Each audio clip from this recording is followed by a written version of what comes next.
So I've been seeing a lot of comments in my recent 12.02 videos from people asking similar questions about what the best jailbreak options are, depending on what firmware you're on. Should you update to 12.02? Should you update to 12.50 to get the free Lua demos that can be used to load future jailbreaks? What's the best firmware to be on for jailbreaking right now, and so on.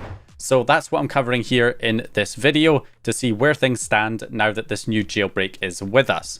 Okay, so in order to not overcomplicate this, I'm using 9.00 as the minimum firmware. Even though many of these jailbreaks work on lower firmwares than 9.00, they often don't get much support, with the notable exception of 5.05 and 6.72. So if you're still on those firmwares, my advice is to just stick with it as long as you can still access backports to run the latest games. Then you're more or less good, since most homebrew has legacy support for those firmwares. But for most people, they're on firmwares from 9.00 onwards. So we basically have a jailbreak on 9.00, which is the exFAT hack, which allows you to jailbreak using the USB drive. From 9.00 to 11.0, we also have a jailbreak that came out last year called the pp-pwn exploit, which can be triggered using another device that sends network data to the console to jailbreak it. So that can also be used on firmwares from 9.00 all the way up to 11.00, and all firmwares in between can be jailbroken using that method. The new jailbreak that we just got recently actually works from firmwares all the way back to like 5.00 up to 12.02, which means you can jailbreak any firmware using this new elapse exploit, using the new 12.02 jailbreak essentially, on all of those previous firmwares, including 9.00. So if you're on any older firmware, you can pretty much use this jailbreak. You don't have to update to 12.02 to use this new jailbreak with the Lua game that can run the jailbreak for you. You don't need to. You can stay on your current firmware, and that's generally advised because, of course, if you're on an older firmware like 11.0, then you have access to the pp-pwn exploit and the new 12.02 jailbreak that you can run, so you have more than one option to jailbreak your console. If you're on, for instance, 9.00, then you have the old USB jailbreak that you can use, and you've got the old pp-pwn exploit from last year, and you also now have this new 12.02 jailbreak that you can run with the Lua game. Now, another big advantage as well here is that you can actually load the new 12.02 jailbreak using the web browser up to 9.60 firmware. So that means that if you're on 9.00 up to 9.60, you can also load the new jailbreak now using the web browser on those firmwares too. There are some bugs at the moment with that particular method. Right now, you can get black screen issues with certain games when loading it from the web browser, and you can also run into some save data corruption issues as well. But those issues are likely to get fixed in time, and then you'll be able to kind of rely on that method to jailbreak your console up to 9.60. The general advice is to stay on as low a firmware as possible, and you can see why, right? If you're on 9.00, you have access to, again, the USB exFAT hack jailbreak. You have access to the pp-pwn exploit through the network connection. You also have access to the new 12.02 jailbreak that you can run on 9.00, and you can load it from the Lua games, and you can also load it from the web browser. So you have like 4 different ways that you can jailbreak your console if you're on 9.00. No real reason why you would want to update to 12.02 to lose 3 of those methods and only being able to jailbreak using one method. If we go up to 9.60, all the way up to 9.60, you can jailbreak again using the new 12.02 jailbreak from the web browser and from the Lua game if you wanted to. So that's 2 options there. And then also you still have access to the pp-pwn exploit from last year through the network connection that you can also use.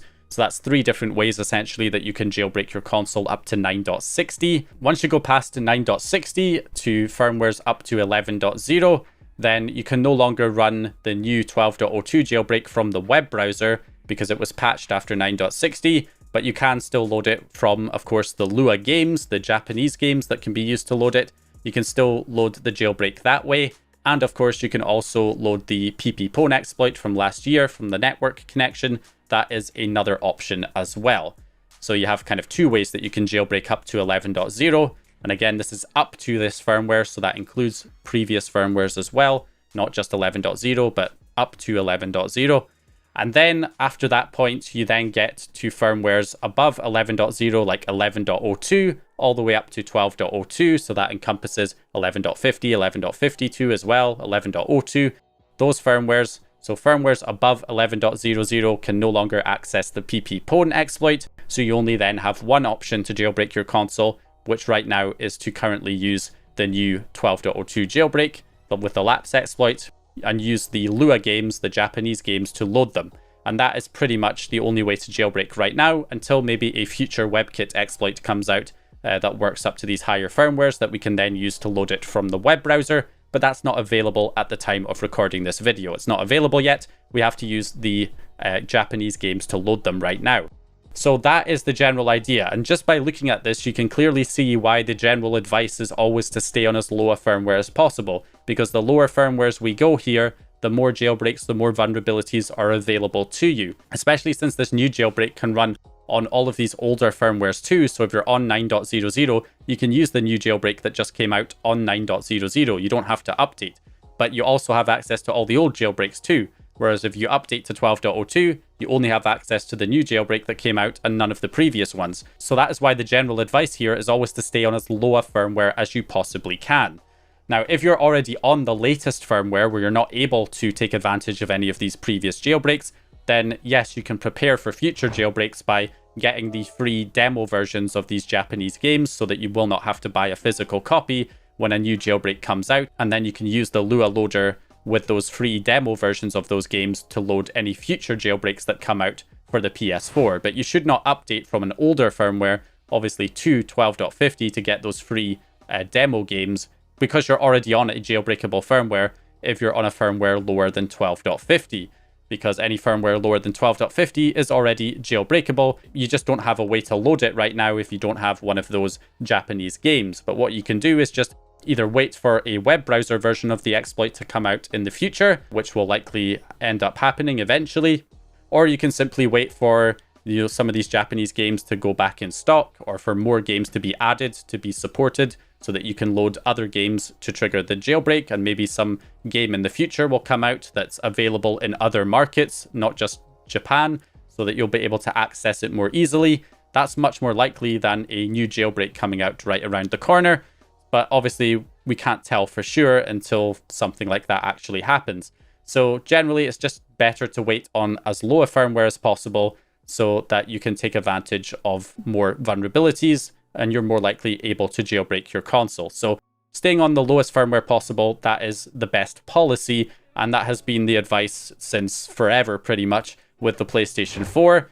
So yeah, that is the general advice there. So a few other things just to mention here. So Gold Hen itself is only available up to 11.0 right now. It should be getting ported to 12.02, so hopefully it'll be out soon. In the meantime, again, you can use the Hen VTX, which is like this open source version of Hen, which gives you the basic features. It's also getting a few updates like FTP being added to it and, plugin functionality. But generally, Gold Hen has a lot more features. So once it gets ported over, you can use Gold Hen. But in the meantime, you can use Hen VTX, these kind of open source versions of the Homebrew enabler, and they will allow you to get set up to be able to run your Homebrew applications and your fake packages, getting your PS4 game backups and stuff running. You can do so right now with Hen VTX on firmwares 11.02 up to 12.02, which again includes all firmwares in between. And then once Gold Hen gets ported, you can then switch over to use that instead. So yeah, that is the general advice there. So hopefully that makes it pretty clear here. The general idea is stay on as low a firmware as possible. If you have previous jailbreaks, you can stick with those jailbreaks. You can use the new 12.02 jailbreak without updating to 12.02. Just use it on your current firmware that you're already on. You don't need to update to use it. Especially if you're on a firmware up to 9.60, you can also load it through the web browser version, which I have covered on the channel in several news updates that you can check out. So yeah, basically there are ways that you can load it on the current jailbreaks, and you can load it on the new firmwares that did not have support before. And that's what my 12.02 guides are mainly meant for, is the people who did not have access to the previous jailbreaks and are on firmwares 11.02 up to 12.02. You can check out those videos to jailbreak your PS4 using this new jailbreak that just came out. So yeah, that is the general idea right there, guys. Stay on as low a firmware as possible. Enjoy your existing jailbreaks. Use the new jailbreak on your existing firmwares if you can. Wait for Gold Hen to come out if you're waiting up to 12.02. As for running newer games, obviously fake package games get backported to older firmwares, so you can always usually run the latest games on the older firmwares, so that's no longer really a reason to update to 12.02 to run newer games, because you can run those newer games anyway on the older firmwares through backports. So anyway, that's going to pretty much do it for me for this video. So hope you guys enjoyed this one or found the information useful. If you did, please leave a like and subscribe. And once again, I'll hopefully see you guys in the next